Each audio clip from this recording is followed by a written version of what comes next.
Que sera-t-il du sort des prestataires de soins qui se retrouvent bloqués dans des zones occupées par les ennemis? La question n'a pas échappé aux professionnels de médias qui ont pris part à cette conférence de presse, laquelle a été spécialement dédiée au bilan après les atrocités commises par les Rwandais dans la partie orientale de la République démocratique du Congo. Le numéro 1 de la santé publique, Samuel Roger Kamba, rassure. Les prestataires ont déjà une première peine imposée par le bourreau. On ne va pas leur imposer une deuxième peine, nous, en leur disant on ne vous paye plus parce que vous êtes dans cette zone-là. Au contraire, ça reste notre pays. Vous imaginez des médecins qui travaillent 24 heures sur 24 avec des blessures qu'on ne connaissait pas chez les civils. On a 19 chirurgiens en tout.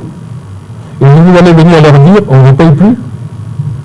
Les stigmates de cette guerre injuste dont est victime la RDC ont laissé place à plus de 773 personnes décédées. Statistique qui fait référence aux données des structures de soins répertoriées. Ainsi, en 4 jours, nous avons déploré plus de 773 morts dans les structures de soins.